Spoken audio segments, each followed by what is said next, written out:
Bonjour à vous. Depuis toujours ce Centre international de la méditation dans le sud de l'Inde. Et comme vous le savez, la méditation qui apporte bien des bénéfices, dont celui d'une plus grande clarté au quotidien avec soi-même et dans sa relation au monde. Le but de la méditation étant aussi d'être plus présent à soi-même, à notre entourage, à l'environnement, plus présent au présent, plus présent à ici maintenant. Comment être plus présent? Puisque c'est le thème, comment être plus conscient, plus présent. C'est le thème de la prochaine conférence que je vais donner ici, au Festival indien du prana, qui se tient cette semaine. Comment être plus conscient? Certes, vous me direz avoir moins de pensées, être moins pris par le flot des pensées, être moins perturbé et donc désaligné par ces émotions perturbatrices, être moins dans cette vibration de basse fréquence, propre au stress, propre aux soucis, propre aussi, il faut le dire, à la maladie, au mal-être au sens large. Comment être plus conscient? Il n'y a pas de conscience sans au préalable une conscience corporelle. Comment être présent sans être identifié, sans être conditionné? Être le plus neutre, car c'est ça aussi l'état de présence. Comment être le plus neutre possible, présent, et donc détaché, pour ne pas être identifié. Parce qu'être identifié, c'est générer un conditionnement et c'est générer un automatisme, un regard figé sur les choses et sur soi-même, que nous avons tendance à perpétuer, faire perdurer. Et donc, être présent de façon détachée, de façon neutre, désidentifiée, et être bienveillant à soi et au monde. Nous pourrions dire qu'être présent, être conscient, ça passe par tout ça. Alors, cette petite vidéo pour vous proposer un petit truc qui aide à être plus présent. L'intérêt d'être plus présent, plus conscient, c'est d'avoir une relation plus objective et donc plus vraie, plus authentique avec soi, à soi, mais aussi à son entourage.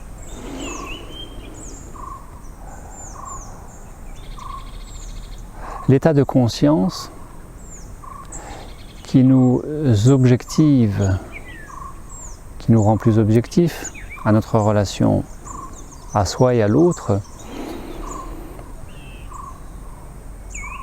nous procure tellement moins de rapports dualistes, conflictuels, d'opposition, et donc de souffrance à soi et à l'autre.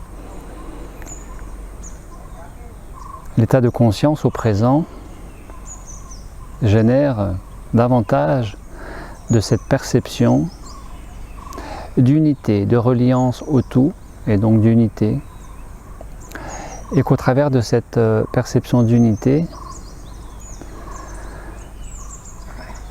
nous sommes infiniment plus, infiniment mieux immergés dans cette conscience du tout et donc dans cette perception de plénitude, plénitude du vide. Pourquoi du vide? Parce que épurer son regard à soi et à l'autre pour plus d'objectivité, d'authenticité, de neutralité, favorise d'être implicitement plus ouvert à ce qui se présente, autant l'agréable que le désagréable, favorise d'accueillir plus facilement ce qui se présente, favorise donc d'accueillir le vide. ou plus particulièrement moins le vide et plus l'espace. Et plus particulièrement moins l'espace et plus la présence. Au-delà d'être présent,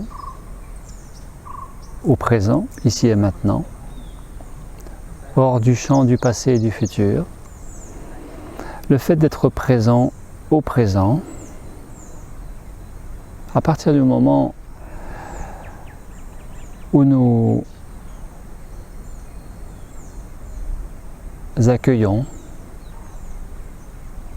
et que nous sommes dans ce rapport neutre, mais bien présent, non pas à partir de la tête, mais de cette conscience du cœur, qui est dans le ressentir plutôt que le réfléchir, qui est déjà dans la présence plutôt que dans l'observance,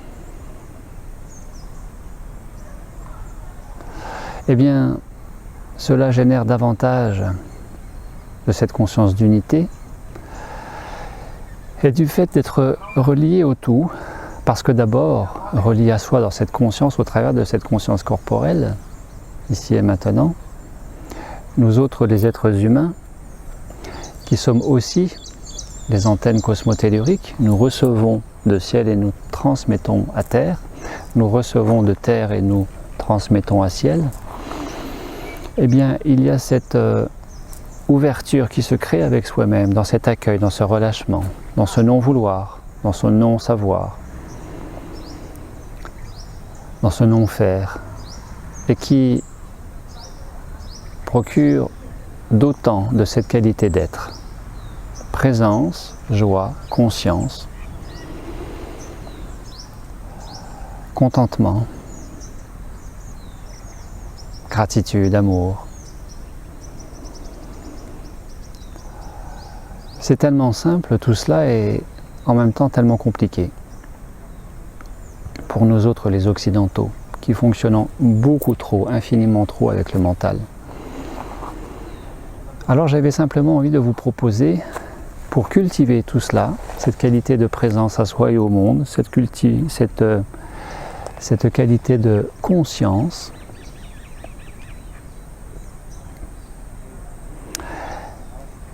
d'être dans cette présence vigilante à chaque fois que nous nommons les choses, les gens, d'arrêter de nommer, simplement d'être dans cet accueil, dans cette perception, dans cette ouverture, et ainsi dans ce ressentir de cette connexion aux choses et aux êtres. Je m'explique tout simplement. Nous passons notre temps, notre vie, à vouloir mettre des étiquettes, ici même dans ce jardin, sur qu'est-ce que cette plante? Est-ce que c'est plutôt un bananier, un cocotier? Est-ce que c'est un bananier avec fruits ou sans fruits? Est-ce que c'est plutôt telle fleur? Est-ce que c'est plutôt tel arbre? Est-ce que c'est plutôt tel animal? Et quand nous croisons les gens, nous nous demandons à essayer de capter quelques détails caractéristiques. Nous nous demandons si ce seraient plutôt des Français, des Italiens, des Allemands. Et puis en fonction de leur tenue vestimentaire, de nous dire il est bien habillé, il est mal habillé, moi je ne m'habillerai pas comme ça, etc., etc. Quand nous regardons les chaussures, en fonction du temps, nous ne pouvons nous empêcher de mettre nos propres commentaires. Comme il doit avoir chaud, il doit avoir froid, en plein hiver d'être en t-shirt, comme les ados savent le faire, etc., etc. Et en réalité, quand nous mettons des étiquettes comme cela sur les gens, sur la nature, la végétation, les animaux, sur les choses, les voitures, eh bien en réalité, nous mettons une distance parce que nous nous déconnectons du fait de faire intervenir le mental et nous ne sommes plus avec les gens, les choses, les animaux. Nous ne sommes plus avec le monde. Alors, comment parler d'unité si nous nous déconnectons. Pour parler d'unité, il faudrait être dans la connexion, être dans le avec plutôt que dans la distanciation. Pourquoi distanciation? Parce que nommer, c'est établir une différence, c'est établir une distinction, c'est établir quelque chose qui contraste, qui compare. Et c'est tout simplement le jeu du mental égotique. L'ego plus ou moins présent, mais du mental égotique sans aucun doute. Et si nous faisions silence avec nous-mêmes pour être davantage dans cette présence, simplement écouter, ressentir, du fait de notre état de présence, je vous le rappelle, comme le détaille cette vidéo, accueillir ou souffrir, être simplement présent, neutre, détaché, bienveillant. En vérité,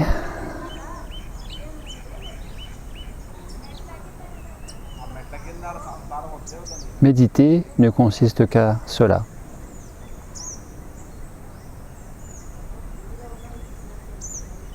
Comment se relier à l'autre? Eh bien d'abord se reconnecter à soi,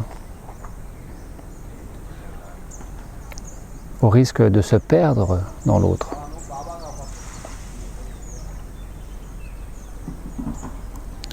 De s'oublier en l'autre, mais dans le mauvais sens du terme. Comment? Eh bien très simple, simplement écouter sa respiration. Ce que ici les Indiens appellent Anapanasati. Ana veut dire breathe in, inspirer. Anapana veut dire breathe out, expirer. Sati veut dire observer.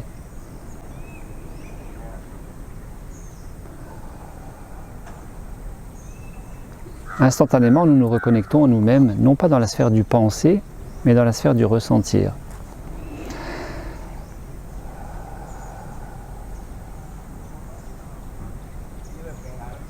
Dans cette présence à soi en conscience corporelle, au travers de cette sensation, de cette respiration qui se fait, qui se vit. Et ainsi, nous nous ouvrons à la perception du reste, qui est ce soi-disant, cet entre guillemets extérieur par rapport à notre intérieur, qui est encore une illusion intérieure-extérieure.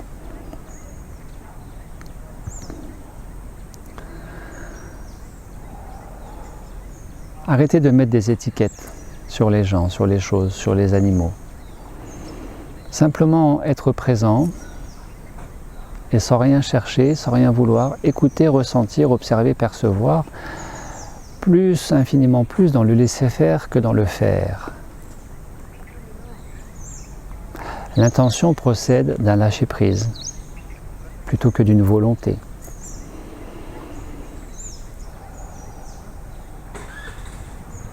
Et ainsi, de percevoir la beauté du monde, de percevoir le champ énergétique autour des fleurs, autour des arbres, autour des animaux, de percevoir le subtil, cet autre visible que nous nommons dans le grand public l'invisible. Et forcément que le mental a tendance, très fortement tendance, à rejeter, parce que le mental n'accède pas à cet autre visible, au subtil du monde. Cela m'évoque à cet instant présent ce magnifique ouvrage, cette magnifique lecture que je vous suggère, qui est L'âme du monde de Frédéric Lenoir, et que je vous invite à connecter dans ce ressentir. L'âme du monde, eh bien ce serait ça. Connecter l'âme des choses, l'âme du monde, c'est d'abord se reconnecter avec soi dans cette neutralité de perception plutôt que de réflexion. Arrêter de nommer, de citer, d'étiqueter. Car conséquence évidente, du fait de nommer les choses, d'étiqueter, c'est de généraliser, qui est une distorsion cognitive en soi. C'est ainsi que nomment les psychologues cette propriété que nous avons tous, nous autres les humains, et surtout les occidentaux, encore plus que les orientaux, à généraliser, à systématiser un regard que nous plaquons sur une même chose, quel que soit le jour de l'année. Si nous voyons une fois un perroquet, nous aurons une tendance à figer cette image et à la transposer sur tous les autres perroquets que nous verrons durant toute notre vie. Car nous avons tendance à répéter ce à quoi nous nous identifions et qui ainsi contribue à, bien plus que nous déconnecter du présent, à nous maintenir endormis, conscience endormie tout simplement, conscience endormie. Conscience endormie parce que pilotée, chapeautée, contrôlée par le mental égotique. Ainsi, si nous voulons être moins dans la dualité et plus dans l'unité, et peut-être dans ce lâcher-prise, se laisser faire, vivre la plénitude du vide, au-delà du vide, au-delà de l'espace, au-delà du silence, et au travers de tout cela en même temps, de vivre la plénitude du vide, cette joie sans objet, d'arrêter d'étiqueter, d'arrêter de généraliser,